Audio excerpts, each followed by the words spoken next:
Okay, so we're going to continue our discussion on externalities, but now we're going to look at external benefits.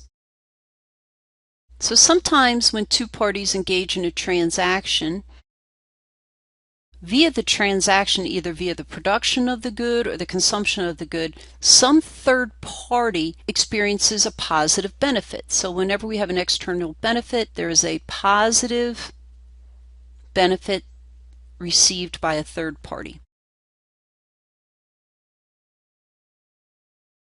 So externalities aren't all bad. If you have an external benefit received by a third party, this is obviously not a bad deal because you get something and you don't have to pay for it. You get some sort of benefit without having to pay for it. A classic example of when a external benefit is received without having to pay for it is whenever people receive flu shots. Okay, so we're going to look at flu shots. Not flu.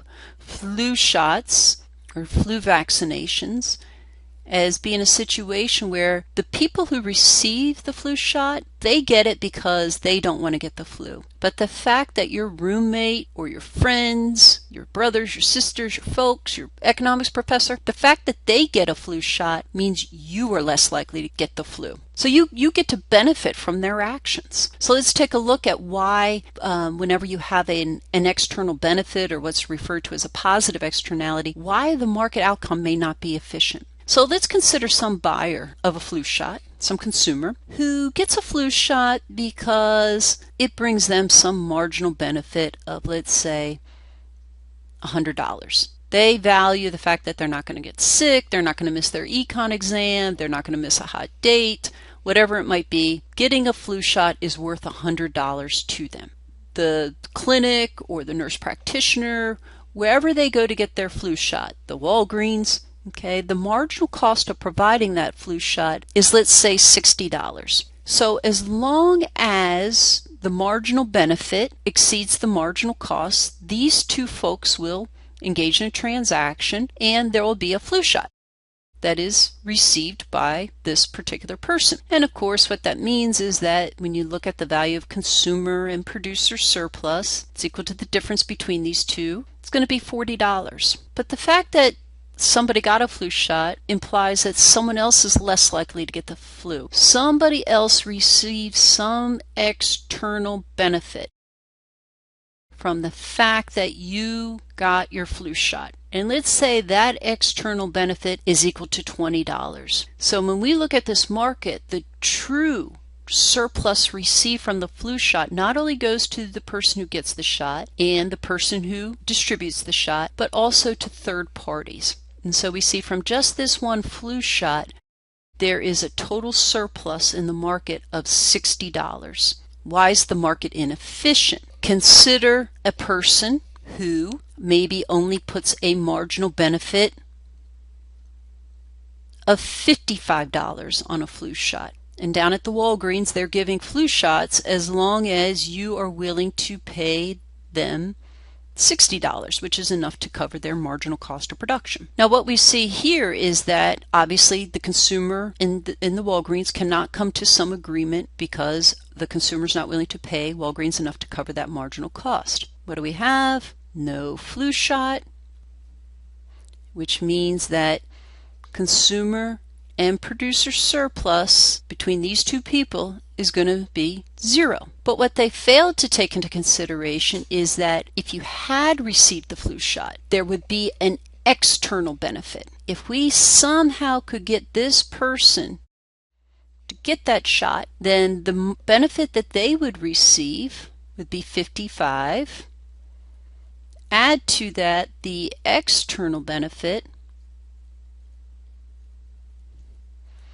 which is equal to 20, and we'd see that the true social benefit or social marginal benefit would be equal to $75. If this was the case, if this person took into consideration how their actions benefit those around them, then they would be willing to pay up to $75 for a flu shot, which would be more than enough to compensate the provider of the flu shot. And in this case, if a transaction actually happened, then the total surplus in the market would actually be $15. Of course, the poor consumer, they would lose out because they're going to end up paying more than what it's worth to them. But here, when you take into consideration that spillover effect, then the total benefit between the third party and the receiver of the flu shot is more than enough to cover the marginal cost of production. But the problem is, like we said, instead of society realizing $15 worth of surplus, this particular consumer is never going to get the shot, and we only realize $0. So total surplus is not going to be maximized whenever these external benefits are present. So let's take a look at the market for these flu vaccinations. So here's the demand and the supply curve, and the demand, remember, only representing the personal or the private marginal benefit received by the actual consumer.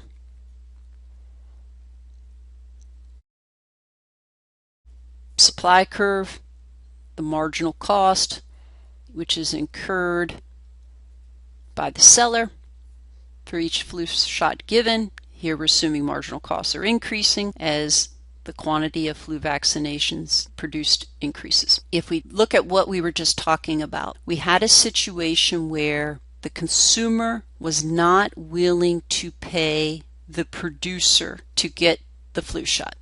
The producer's marginal cost exceeded what the consumer was willing to pay. And in the example we gave in the previous slide, we had that the consumer was willing to pay up to $55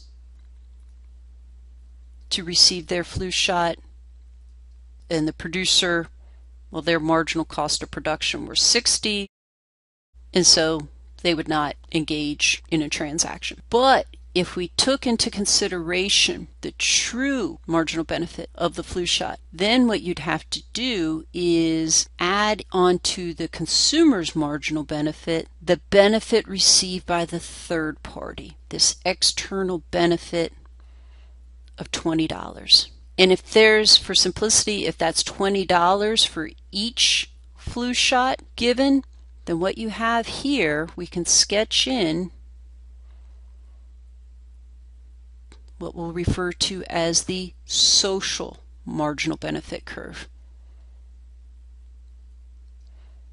And this curve shows us the true value received by society for each flu shot given. And what we see from this particular diagram is that the optimal number of flu shot transactions is going to occur at the point where the true marginal benefit of the last flu shot received is equal to the marginal cost of the last flu shot provided. And that will occur where these two curves intersect. And so that would be right here. The optimal number of flu shots would be Q star, and the optimal price to pay would be P star. What would happen in a market is that because the consumer does not think about how their actions affect others, is that they will only get a flu shot as long as what the seller is willing to sell for does not exceed what the consumer is willing to pay. And so in a market, you will only have, in a market equilibrium, I should say, you will only have this many flu shots. So you will not have enough flu shots. There is an under provision of the good whenever you have an external benefit, okay? And at the competitive equilibrium or the market equilibrium, the price of a flu shot would be PC. So whenever we have these sorts of products, we're going to end up with a deadweight loss. And the deadweight loss here would be because you have unrealized gains from trade. And those unrealized gains from trade would be equal to this red triangle here. And we know that when you have those unrealized gains from trade, we refer to those as a deadweight loss. So when we have positive externalities, the market does not allocate resources efficiently. In a future video, we'll talk about what sorts of things could be done to give the market the proper incentives to make sure that there are enough flu shots given and to make sure that society's resources are allocated efficiently.